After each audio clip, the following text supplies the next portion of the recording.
There were many new trials on cholesterol from the American Heart Association Scientific Sessions meeting this weekend. So to discuss what you need to know in the latest about cholesterol treatment is our medical expert, Dr. Kohli. Dr. Kohli, good morning. What an exciting weekend of science it was. Well, we were just talking about, our own medical history, and I was telling you from family, I have higher cholesterol just from my genetics. Yes, and this is a lot of people think that, oh, well, it's my weight or it's the way that I'm eating that determines my cholesterol, but actually 75% of your cholesterol is genetically determined, and only about 25% is determined by diet. Now, the two pathways talk to each other, so what your liver makes versus what you eat.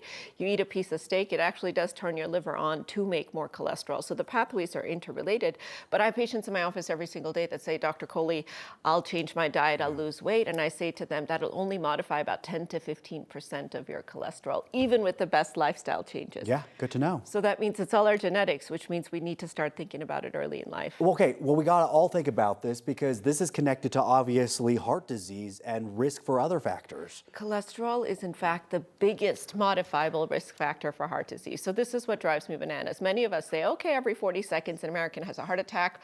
Well, there's nothing we can do about it, right? Wrong. There's plenty we can do about it. And cholesterol is one of those biggest target signs. And we have so many Americans walking around with elevated cholesterol. In fact, we start putting down cholesterol deposits in our arteries in our 20s and 30s. And then it really starts to kind of misbehave later in life in our 50s and 60s and 70s. And what happens is the cholesterol gets stuck to the wall of the arteries. And then that cholesterol getting stuck causes our immune system to react. It causes inflammation, which then makes the artery more sticky. More cholesterol gets stuck. Now you've got blockages that are ready to pop and cause a heart attack or cause a stroke in your 50s, 60s, and 70s. So Dr. Kohli, let's talk about what is genetics and then what is what we eat. Yes. So most of it is genetics, which is why you cannot make the excuse that, you know what, like, oh, I'm eating great, I'm doing well.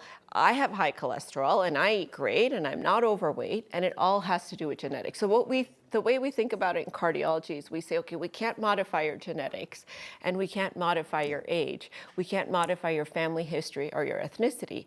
But in order to counteract the risk conferred by those factors, we drive down that cholesterol, which means that most Americans over the age of 65, just because of their age, even without having high cholesterol, should be on a cholesterol-lowering medication to counteract the risk conferred by that age. How do we know who should be on cholesterol treatment of some kind? So I have never had a patient walk into my office and say, Dr. Kohli, my cholesterol hurts. Because cholesterol does not cause symptoms until it causes that heart attack or stroke. So we have to look at that cholesterol, which means once a year you have to get that cholesterol checked. I would start checking people in their 20s.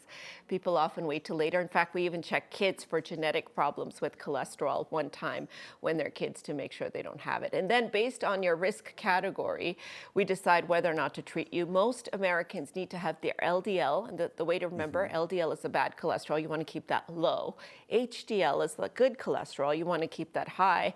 You want your LDL less than 100 for most average risk Americans. If you have diabetes or other risk factors, less than 70. If you have had heart disease, it's less than 55.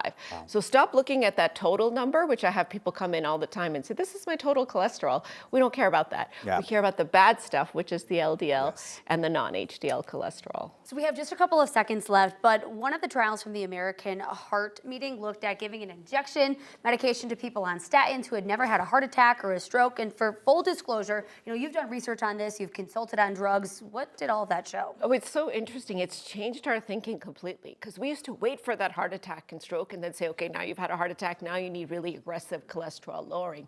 Now we're saying people without heart attacks and strokes, just with high risk factors like diabetes, that's high risk, drive their cholesterol way down. In fact, in the study, they got it down into the 40s, and you'll reduce that first risk of heart attack by 36%. Another study looked at reducing risk of stroke by 25 to 27%. So I'm not endorsing any specific drug. I think any drug that lowers cholesterol would have this kind of outcome. But the idea here really becomes earlier the better. Start thinking about lowering your cholesterol. And our mantra is lower, faster, for longer, because it's a poison inside your artery. Absolutely. Well, we're getting into the holidays, so people thinking about gift giving. I always say the best gift you can give yourself and your family is healthy and to be around. Yeah, so check those numbers and talk to your cardiologist or your primary care doctor. I love it. Dr. Kohli, thank you so much. We appreciate it.